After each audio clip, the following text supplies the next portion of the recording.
नमस्ते फ्रेंड्स, मैं Rajesh Kumar Poonia, associate professor, department of history, government SK college Sikar.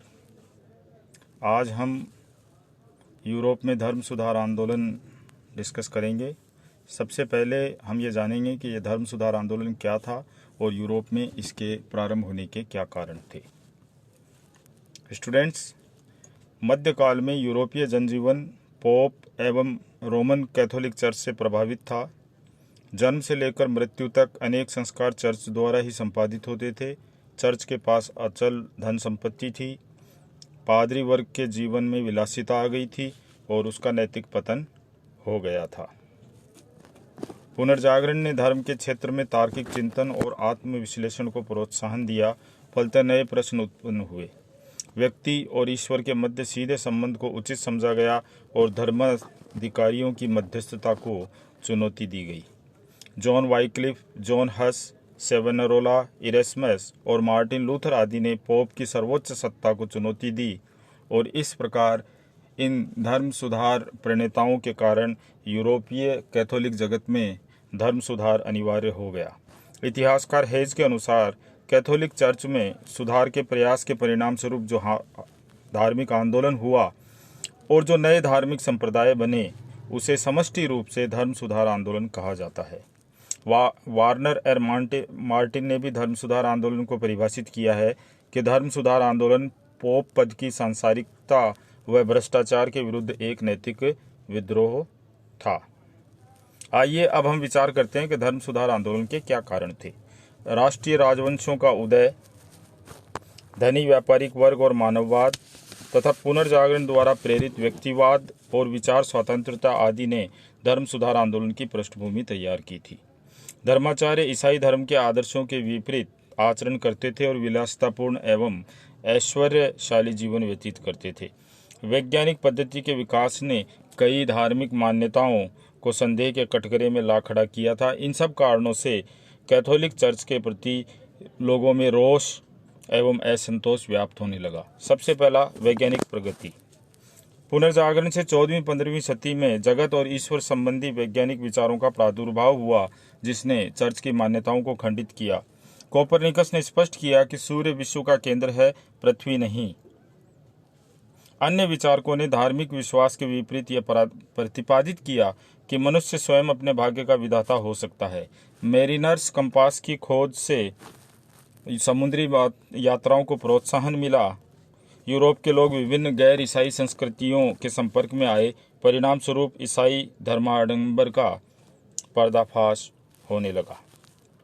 दूसरा कारण है शिक्षा का प्रसार।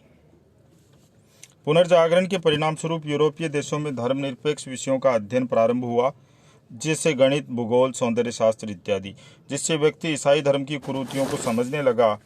छापेखाने ने शिक्षा के प्रसार में योगदान दिया। पुस्तकों के द्वारा ज्ञान और नवीन विचारों का प्रसार संभव हुआ।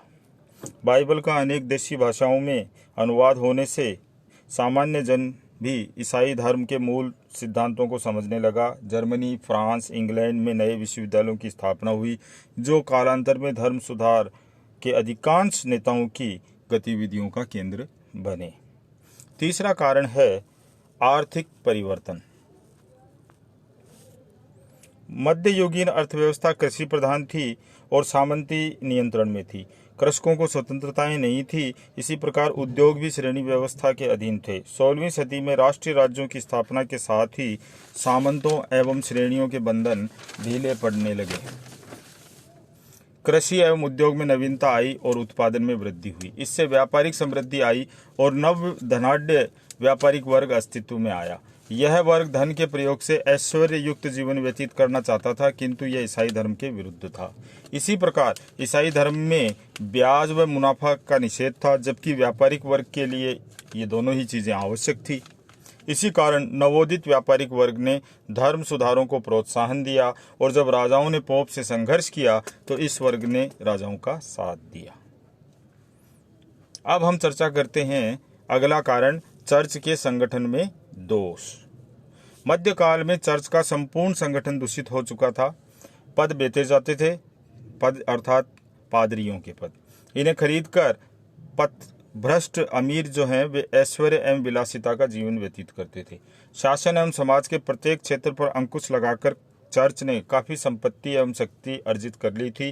चर्च एक राजतंत्र की भांति कार्य करता था, जिसमें पोप की सत्ता सर्वोच्च थी और समझा जाता था कि पोप इज इनफेलिएबल।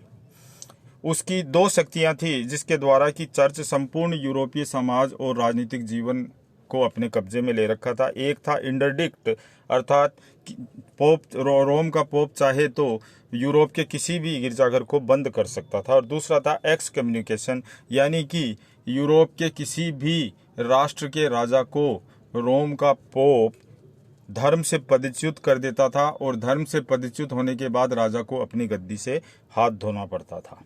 प्रत्येक व्यक्ति चर्च के अधीन था। वर्ष में एक बार पादरी के सम्मुख अपने पापों की स्वीकृति तथा दिए गए दंड का पालन आवश्यक था। संस्कार पद्धति ईश्वर की कृपा को मनुष्यों तक पहुंचाने का साधन बताया गया था, और इन संस्कारों के माध्यम से चर्च आमजन का शोषण करते थे। बाइबल के अनुसार ऊंट का सुई के छेद से निकलना आसान है, किंतु किसी धनिक का स्वर्ग में पहुंचना मुश्किल। परंतु इसी बाइबल के सर्वोच्च व्याख्याकार अर्थात पादरी वर्ग भव्य प्रसादों में वैभव के साथ रहते थे, और उनमें समस्त प्रकार के अनाचार प्रविष्ट हो चुके थे। पोप अलेक्जेंडर सिक्स्थ, जिसका कि समय 1492 से 1503 था, उसका चरित्र भ्रष्ट था। जूलियस सेकंड, जो कि 1503 से 1513 ईस्वी तक पोप रहा, वह केवल सैनिक कार्यों में ही रुचि रखता था। और पोप लियो दशम, जो कि 1513 से 21 तक पोप रहा, प्रतिमाह 6000 ड्यूकेट्स, जो कि उसकी मुद्रा थी, वह जुए में खर्च करता था। धन एकत्रित करने के लिए उसने गिरजाघरों के निर्माण का बहाना बनाया। धर्म में फैले इस भ्रष्टाचार का सीधा संबंध आम जनता के शोषण से था। इस शोषण से राजा और धनी दोनों ही क्षुब्ध थे, क्योंकि यह धन रोम चला जाता था। और अंतिम और महत्वपूर्ण कारण है राजनीतिक कारण। पोप का राजनीतिक प्रभाव और रोजाओं द्वारा पोप के प्रभाव से स्वतंत्र होने की आकांक्षा भी धर्म सुधार आंदोलन का एक प्रमुख कारण थी। 16वीं सदी के मध्यम तक राजाओं ने सामंतों का दमन कर निरंकुश राज सत्ता की स्थापना कर ली थी, और राष्ट्रीय राज्यों की स्थापना हो चुकी थी। प्रत्येक शासक विधानों, न्यायालयों और करारोपण को राष्ट्रीय आधार पर स्थापित कर रहा था, जबकि पोप चर्च के कानून, अदालतों का प्रशासन और चर्च के करों का संग्रहण अंतर्राष्ट्रीय आधार पर करता था, जिससे शासक अपने अधिकारों के विरुद्ध समझते थे। और आइए अब हम डिस्कस करते हैं धर्म सुधार आंदोलन के तात्कालिक कारण। पोप के अधिकृत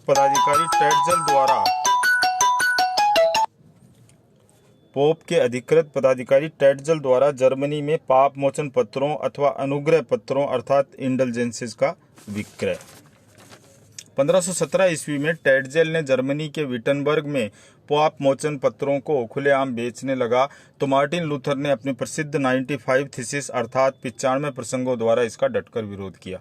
लूथर ने जोर दिया कि धन देकर मोक्ष प्राप्त नहीं किया जा सकता, अपितु पापों से मुक्ति के लिए ईश्वर की असीम दया की आवश्यकता है। उसने श्रद्धा द्वारा दोष मुक्ति के सिद्धांत का प्रतिपादन किया, और इस प्रकार कैथोलिक चर्च में धर्म सुधार अवश्यंभावी हो गया। धन्यवाद।